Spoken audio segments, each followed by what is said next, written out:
If bettering your health is one of your New Year's resolutions, something as simple as taking a 10-minute walk each day can make a big difference. And Med officially broke ground on their new Piedmont Medical Center and say this will bring closer access to health care for the most rural residents in the community. The Seneca Police Department is investigating after receiving a 911 call about a shooting on Lane Court in Seneca. We all know and recognize this truck that delivers our packages to our doorstep.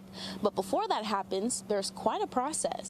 So many customers are here at Haywood Mall getting their Christmas shopping done early and taking advantage of the latest Black Friday deals. Crews are here on Abercrombie Road in Anderson County, and as you can see behind me, they're installing fiber to provide high-speed internet for rural customers. Firefighters here at the Boiling Springs Fire Department say even though it's the holidays, they still have to be on standby in case of an emergency.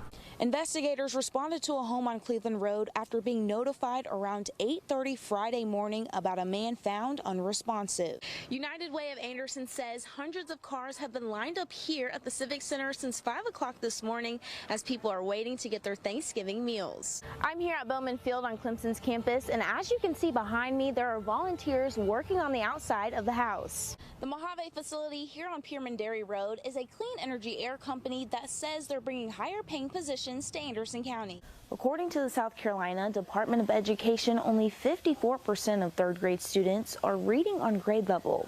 I'm outside Varennes Elementary School, part of Anderson District 5, and while it may look like a normal school from the outside, the principal says it's what's happening inside that has everyone so excited.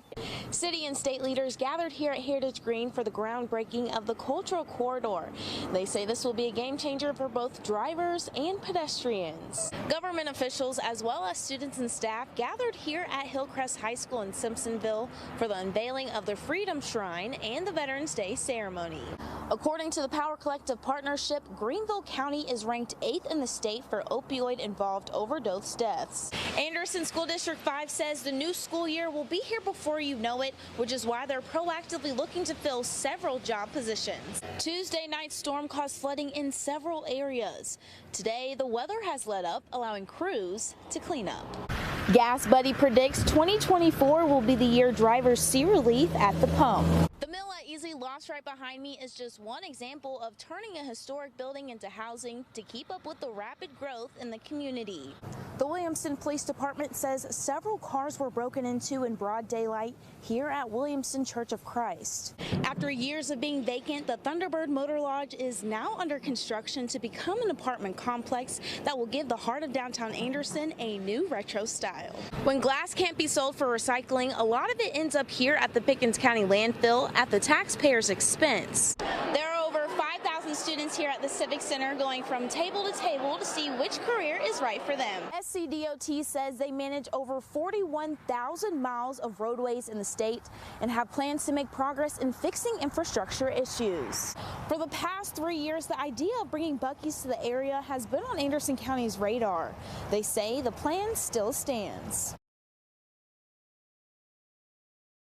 State troopers say Thanksgiving is the busiest time of year to travel, which is why it's important to be extra careful behind the wheel. According to Master Trooper Mitchell Ridgway, during this holiday period last year, there were more than 1,000 motor vehicle crashes. 11 of those were fatal. You know, driving our motor vehicle is necessary. It gets us to our destination so we can spend that time with our family and friends. I mean, that's what I plan to do. We're having Thanksgiving dinner at my house. We're going to have all our family over, and it's a time we cherish and it's a time we look forward to. But we have to get there first, right? Trooper Ridgway says that's why he and other troopers make it an effort every year to visit welcome centers across the state the day before Thanksgiving. We're just reminding folks to drive safe, you know, wear their seat belts, limit the distractions, get off their cell phones, watch their speed, and be courteous on the roadways. I spoke to travelers that were visiting the South Carolina Welcome Center to get their take on how to stay safe on the roads. There's a lot more traffic than normal, you know. Yeah, we've learned a long time ago, you know, there's no point to race to the finish line. You'll get there the same anyway. The Wall Ravens tell me they're coming from Atlanta and understand how traveling across state lines can be. I mean, we get impatient and it's like, oh my gosh, you know, but you have no choice. You must just sit there because you're not going to move anyway. So just take it easy. Trooper Ridgway says drivers also need to make sure they're sober before they get behind the wheel and wear seatbelts. You know, it's the day before Thanksgiving. Once everybody makes it to their destination safely, maybe they might celebrate with an alcoholic beverage, right? And that's fine if you're going to do that, but you have to do it responsibly, right? You know, arrange a designated driver if you need to go somewhere. Call a ride or use a ride share service. And just, you know, do everything responsibly, have a plan. About half the people that are killed in motor vehicles did not have a seatbelt on. So having a seatbelt on can absolutely save your life. State troopers say starting today through Sunday is the holiday enforcement period, and there will be checkpoints along the roadway, especially at night. In Fair Play, Eriana Meadows, 7 News. City and state leaders gathered here at Heritage Green for the groundbreaking of the cultural corridor. They say this will be a game changer for both drivers and pedestrians.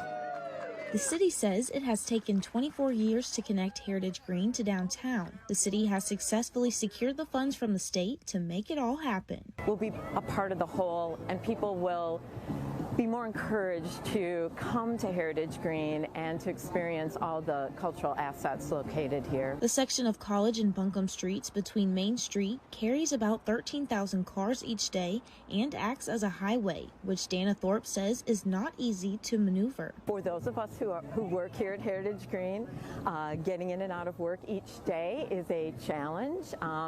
Very heavy traffic in this area.